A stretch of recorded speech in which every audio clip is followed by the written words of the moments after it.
One day, while evading the farm bots, several mechanics happened upon a massive bathroom. Who could possibly need a bathroom so big? They didn't know. But they grabbed their tools and began creating hiding spots in case the farm bots ever got in. To help them get around, the mechanics also opened wall tiles, built walkways and elevators, and rumor has it they even built living spaces.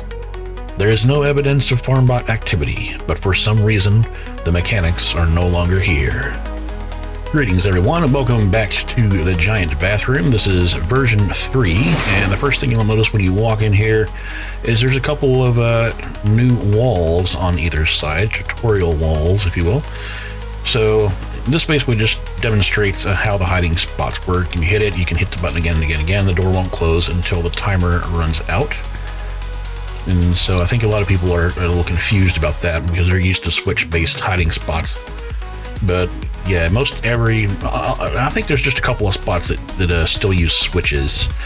But most everything in the bathroom is buttons, and there's 80 button-based hiding spots. Now over here, this one is a bit different. You see there's not actually standard scrap mechanic buttons. Instead, you need to use your hammer as it shows there, and that will knock the spot open for you. If you see anything that looks like a button that's not, one of the standard scrap mechanic buttons like this one, a button like this, or anything that appears to move, like a water faucet, for example, hit them with a hammer or hit them with a spud gun. All right, over here, some people are still really confused about how the timer works. Look, everyone is basically going to do this. Your hiders are going to go into the drop room, which is this little area right here. The light will come on, indicating that someone is in that room. And once all your hiders are in there, your seeker is just going to come over here and hit this green button. It's going to start counting down. Now you're going to see that this didn't do anything. And that's because it is aware of when someone is in there. Now, if you're over here and you hit this green button, then the cage is going to shut and it's going to drop you into the bathroom.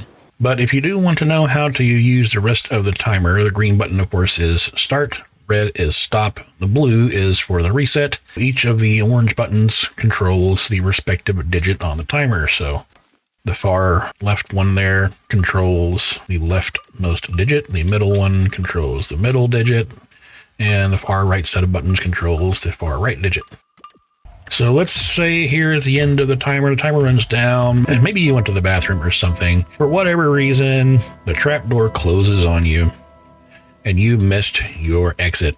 Well, fear not, or rather the hiders probably should fear because you're on your way. This red light indicates that the red button now has a second function, which is to trigger the trapdoor to immediately open again. You can't do that at any other time other than when the timers run down and that trapdoor has closed. If you're up here still, you can keep hitting that red button as often as you want and drop right into the map. No problem. And by the way, if you can't see this water, you need to subscribe to the map. And make sure that everyone in your group that you're playing this with has subscribed to the map, or they're not going to see water.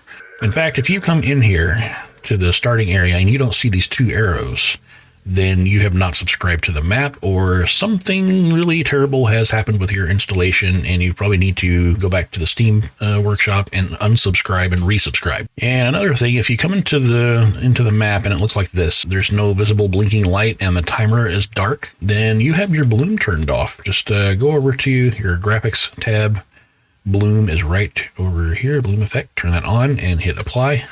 This is back. The green light is flashing like it's supposed to. Make sure you turn your bloom on or you're not going to see those details.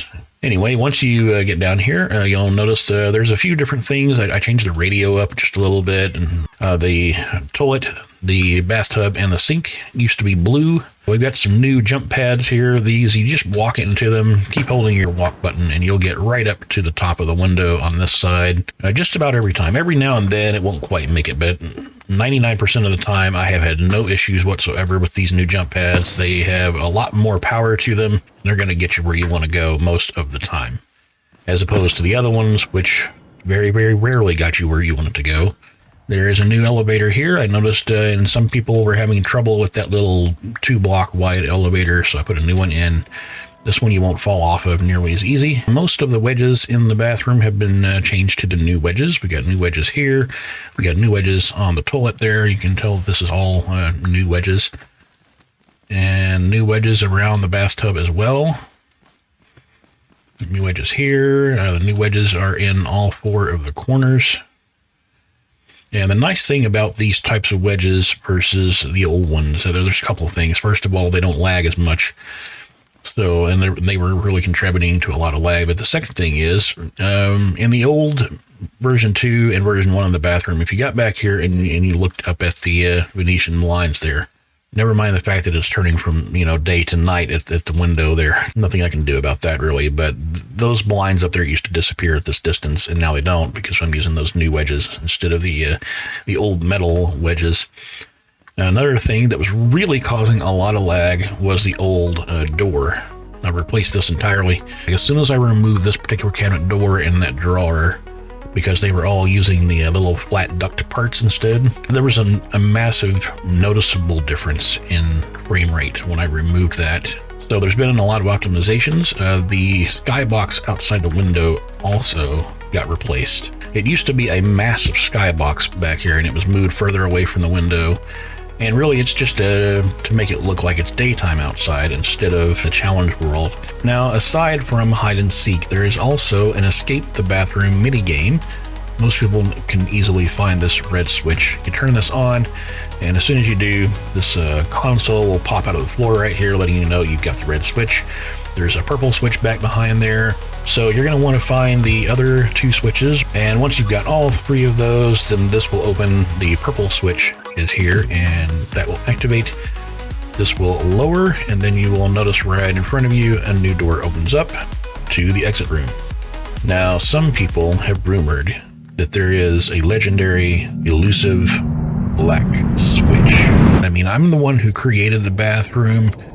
Surely, if there was anything like that in here, I would know about it, right? So there are 20 new hiding spots. That's a total of 80 now. Almost all the wedges were replaced with the new wedges, replaced those spud gun jump pads with better jump pads, added glass globes to the lights above the sink, fixed a few things that were broken by the last Scrap Mechanic update, many other small aesthetic changes and quality of life improvements. Scrap Mechanic just doesn't have every shape needed to make this map perfect, but I hope that will not take away from the fun. This is a work of fiction. Any resemblance to actual bathrooms and events which may have happened in such bathrooms are entirely coincidental. No wedges were harmed during the making of this production.